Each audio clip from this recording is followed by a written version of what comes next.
Hello, this is Ibit, or Master in Johannesson from Iceland. And welcome to this new series of videos that I'll be posting on my channel. And it's called Know Your Chess Classics. And the name more or less implies it all. I want to present some classical games and positions that people should know. And this series is more aimed than at beginner to intermediate level players. Most of these will be positions and games that if you've been around the game long enough, you should have seen them in some book, at some point. The first game we're going to look at, well, we're going to go fast over the first few moves, but then we get to the position that should be known by more or less every chess player. White was Adams-Torre Adams, and black was Carlos Torre Repeto. And well, there's a bit of a controversy surrounding this game. Some people have suggested that what happened from the position that we will arrive at was indeed discovered in a post-mortem, so it wasn't actually played. And I'll put a link in the description to a discussion on this matter that you can look at if you're interested. But let's have a look at the game. Start with a king pawn, e4, e5, knight f3, and d6. If white played d4, and some of you might remember Morphe's opera game. There, black played bishop g4, but here black took on d4, and pawn d6 is the Philidor defense.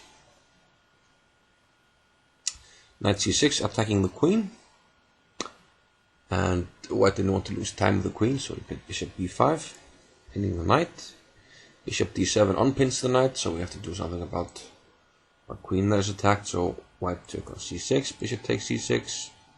White has given up the bishop pair, but after knight c3 he has quick and fluid development. His knights are out, bishop is ready to come out, and he's ready to castle. Meanwhile, black needs a few more moves to get organized.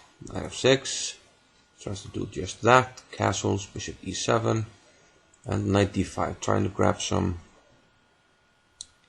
space here. He will take on e7 and play bishop g5 if allowed. So black probably has to take. He took with the bishop. Pawn takes, castles, and bishop to g5. Okay, white has a small space advantage, but nothing too serious yet. Black played c6. White decided to keep his pawn with c4. Black took on t5. Played rook e8, rook e1, and now this move a5. It's a bit curious.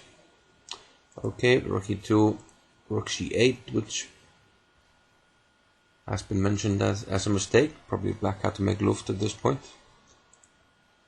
Rook a to e1, queen d7. And after bishop takes f6, bishop takes f6, we arrive at this famous position.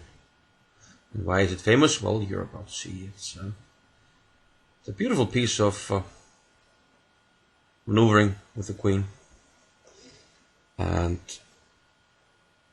some people have called this the immortal back rank game or the queen chase.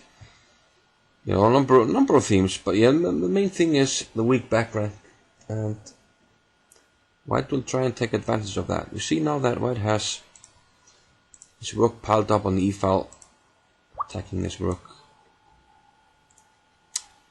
And black has two defenders, so could we possibly try and get rid of one of them? That's exactly what it did. Queen g4, and this queen cannot be captured because of the back rank mate.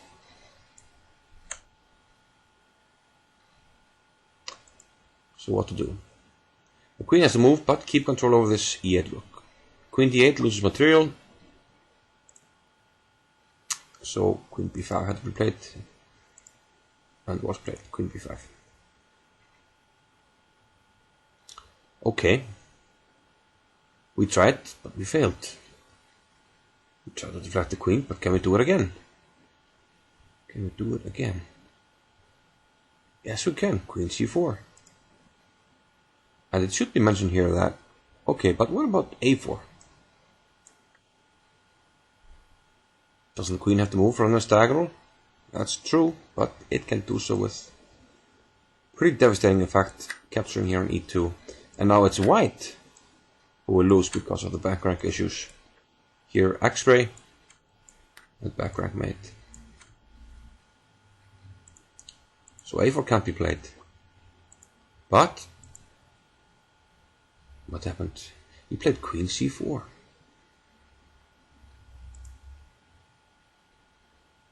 Again trying to deflect the queen, stopping this tactic of queen takes e2. And again, if queen takes, then the same back rank issue here. And if rook takes, it doesn't change anything. It's also back rank issues. So the queen has to move again.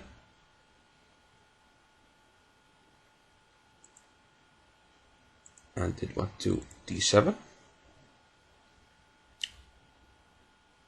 White responded with yet another queen offer, queen c7. And for the same reason as before, it cannot be taken because of the back rank. So queen b5 again.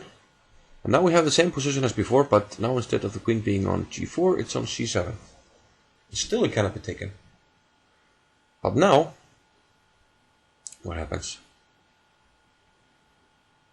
Some people have shown this clip and failed to mention that, again, queen takes b7 can't be played immediately because of the same tactic we saw before, where it's white who's not getting back rank mated.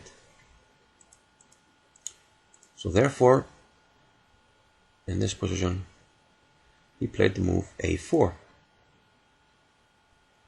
Now with our queen here on the c-file, we're blocking rook c1, so this doesn't work anymore. Now we have a typical pattern where two of our pieces are attacking the back rank rooks, and if either of them captures a piece, the other one will be taken with mate like so. Or the other way around, it doesn't matter. So a4 is a nice deflection. Now the same situation exists if the queen moves away from this diagonal here. Then we're gonna checkmate on e8. So queen takes a4. But now rook e4. And the point of all this, of a4 and rook e4, is simply that after queen b5, now there doesn't exist anymore this tactic here, queen takes e2. And also this rook has taken control over this a4 square. So now finally, the final move, queen takes b7, works after this preparatory a4, rook e4. And now the queen is completely overloaded. It cannot stay on this diagonal, so it can't cover the rook. And therefore, it's going to be checkmate on the back rank. And we don't even have time for this, because we will take, and once again it's x-ray here, so we can just back rank mate him. So the final position, queen takes b7, a beautiful piece of maneuvering, and so many themes: domination, overloading, and there's a reason why this is well known in chess theory. So this is a chess classic, the first chess classic that you should know from our videos, and there will be a lot more coming. So keep posted.